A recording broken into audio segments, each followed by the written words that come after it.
So yeah, obviously your time in rugby come to an end. You obviously a proud man of faith, bro. But what was that experience like? Yeah, it was obviously challenging. Like I when I put up the post, I never thought that I would get terminated for it. It just never crossed my mind. So if you know me personally, you know the intention behind the post, and I think the media played a huge part in taking it and spinning it the way they wanted to. And I think that built all that pressure and momentum, which went that way and ended up going. Getting terminated, which is fine. I understood as well from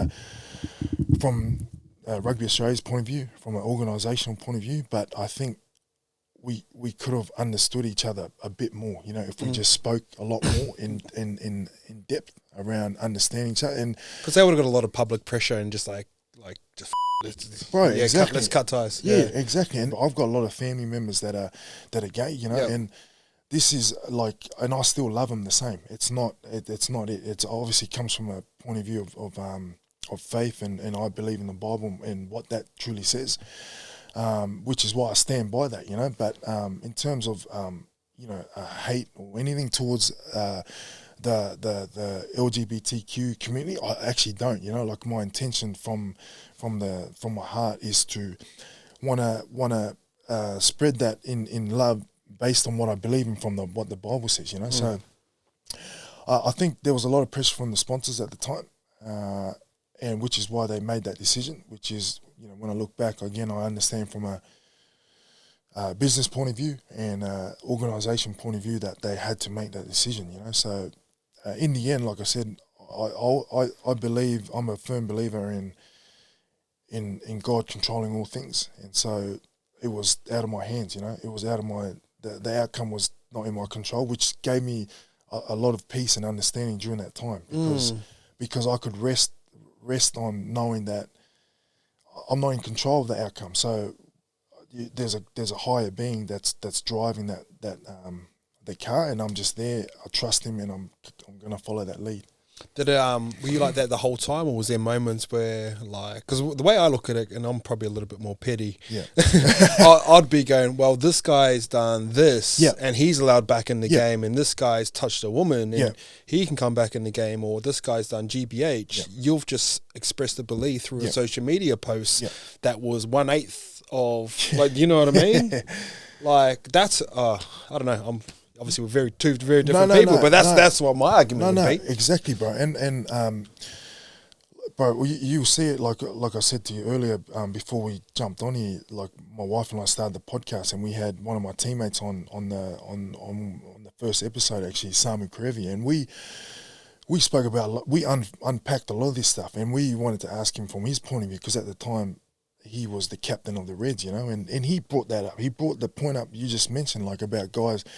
There was guys that are committing DV, actually committing actual crimes, and here you are just putting up a post from a religious point of view, and you get terminated, like, get sacked, like, you're not even doing any physical harm, and I think you a lot of guys that I come across, they were, you will see this unfair, and at the time I did see it unfair. I was like, well, hang on, like, this is just my belief, which is, I think, universal, like, it's a universal, like, belief, across all Christians. Like, it's like, huge, I'm not the only one. I'm not the only one that believes in that stuff. So, even though I publicly, like, posted that, I'm not on my own on this. And to me, the Bible's obviously been around for so long. So, at the time, there was times where I thought, I've been treated unfairly, but then it brought me back around to it just my trust again, having my faith firmly on who God was, and understanding that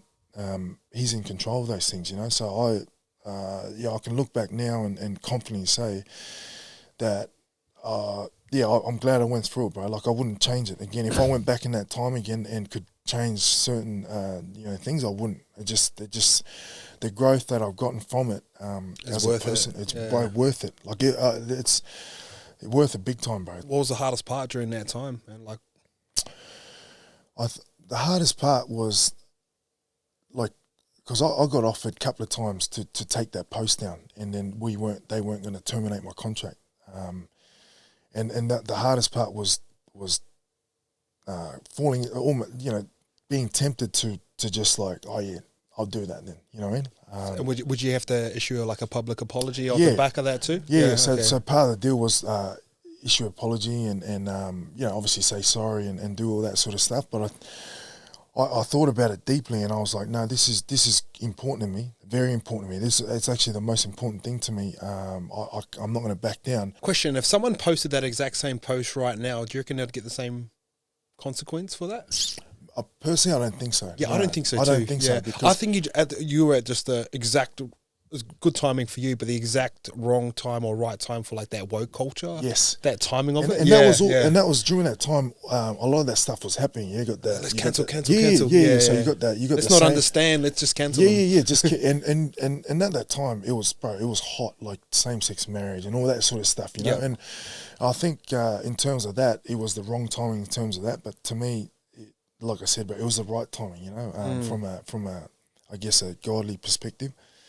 But yeah, I think, when I look back at it, it sounds crazy, bro. When all that stuff was happening, there was a piece on the inside that it's unexplainable. Like it was something that, like I just had comfort knowing that it was going to be all right. Because I got terminated in April, bro, and it went on up until like we ended up settling with Rugby Australia in like December.